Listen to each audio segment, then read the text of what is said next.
Welcome to the introduction section on smoke testing, a first look. Smoke testing is like a quick checkup for software. It helps find big problems early on, making it a very important part of software quality assurance, or QA. If you are new to QA, understanding smoke testing is crucial. It's a basic but powerful tool for finding bugs. Smoke tests are not complicated. They are quick to run and easy to understand. This essay will explain smoke testing in simple terms. We will look at its purpose, process, and benefits.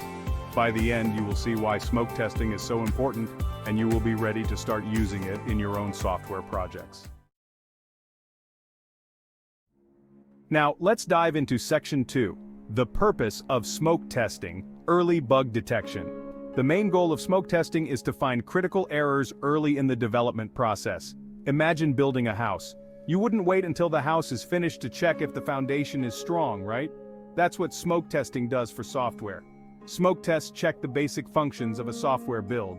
They make sure the most important parts work before more detailed testing begins. This saves time and effort in the long run. Finding and fixing bugs early is always better. Smoke testing is like a safety net. It gives confidence to the development team. When smoke tests pass, it means the build is stable enough for further testing. Moving on to Section 3, characteristics of smoke tests, fast and focused. Smoke tests have some key characteristics. Understanding these will help you create effective smoke tests. Fast. Smoke tests need to be quick to run. They should not take a lot of time to execute. Focused smoke tests only check the most critical functionalities of the software. Simple smoke test cases are usually simple. They focus on the core functionalities. Automated smoke tests are often automated. This makes them even faster and more efficient. Because of these characteristics, smoke testing is a very practical approach. It helps teams find major issues early on without slowing down the development process. Section 4. The smoke testing process, a step-by-step guide. Let's look at the typical steps involved in conducting smoke tests. First, identify critical functionalities. What are the core features that must work for the software to be usable?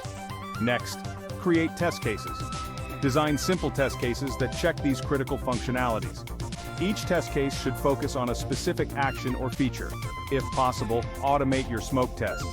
This will make them faster and easier to run repeatedly. Set up your smoke tests to run automatically every time a new build is created. Finally, analyze results. If a smoke test fails, investigate the issue immediately. Fix the bug before proceeding with further testing. Section 5 example smoke testing an e-commerce app. Let's imagine we are testing an e-commerce app. Here are some examples of functionalities that would be covered in smoke tests. Can users log into the app successfully? Can users search for products using keywords? Can users add products to their shopping cart? Can users proceed to checkout and make a purchase? These are just basic examples. The specific test cases will vary depending on the complexity of the app. However, the principle remains the same. Focus on the most critical aspects. Section 6. Conclusion, smoke testing. Essential for quality software. Smoke testing is a fundamental practice in software development. It helps ensure that the software is stable and functional from the early stages. By catching critical errors early, smoke testing saves time, effort, and resources. Understanding and implementing smoke testing is crucial for anyone involved in software development, especially beginners. It is a simple, yet powerful technique that contributes significantly to the overall quality and success of software projects.